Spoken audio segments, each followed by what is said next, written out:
இன்றைக்கி நான் என்ன பிரேக்ஃபாஸ்ட் செஞ்சேன்னு காட்டுறேன். சப்பாத்தி இவ்வளோ சாஃப்டாக இருக்குது பாருங்க. சப்பாத்தி செஞ்சுருக்கேன். சப்பாத்திக்கு சென்னாவும் காலிஃப்ளவரும் போட்டு தேங்காய் பால் ஊற்றி ஒரு கிரேவி பண்ணியிருக்கேன். சென்னா அண்ட் காலிஃப்ளவர் கிரேவி.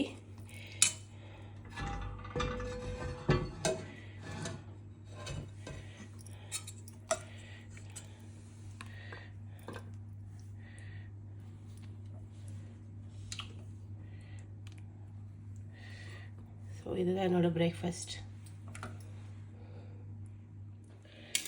ஸோ இப்போ நான் லஞ்சுக்கு என்ன செஞ்சேன் அப்படின்னு சொல்லி காட்டுறேன். மீன் குழம்பு, கொடம்புளியும் நார்மல் புளியும் சேர்த்து செய்கிற மீன் குழம்பு.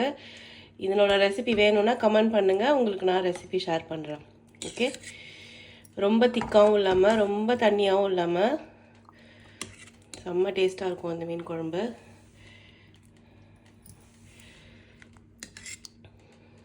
கொடம்புளி வச்சு செய்கிற மீன் குழம்பு எனக்கு ரொம்ப பிடிக்கும். ஸோ இதுதான் இன்னைக்கு நான் சமைச்ச லன்ச்சு. அப்புறம் பிக்கிள் ரைஸ் செஞ்சேன் நான். கொஞ்சம் கோங்குரா பிக்கிள் ரைஸ், அதுவும் கொஞ்சமாக வச்சுக்கலாம். நல்லா காரசாரமாக பிக்கிள் ரைஸ்.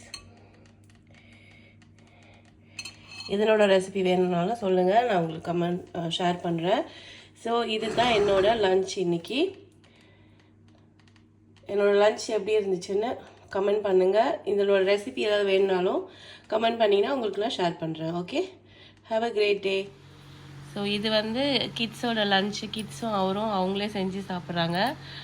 அவங்களோட லன்ச்சு லேம்ப் ரோஸ்ட்டு, கிரில் பண்ணது அண்ட் கியூக்கம்பர். இது வந்து லாய்த்தியாவே பண்ணது. இதை எடுத்து காட்டுறேன்.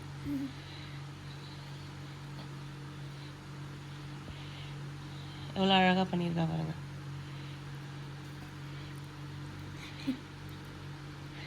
ஸோ இதில் வந்து சீசனிங்லாம் போட்டு கியூக்கம்பர் சாலட் மாதிரி பண்ணியிருக்கா. அப்படியே ஃபுல் கியூக்கம்பர் அப்படியே எடுத்து சாப்பிட்டுடலாம். So with lamb roast. So இதுவுமே இவங்களோட டின்னர். நான் இதை சாப்பிட மாட்டேன். நான் வந்து ஃபிஷ் கறி சாப்பிட்டேன். ஸோ இதில் எந்த ஃபுட்டு உங்களுக்கு ரொம்ப பிடிச்சிருந்துச்சுன்னு மறக்காமல் கமெண்ட் பண்ணுங்கள். So lamb roast with cucumber salad.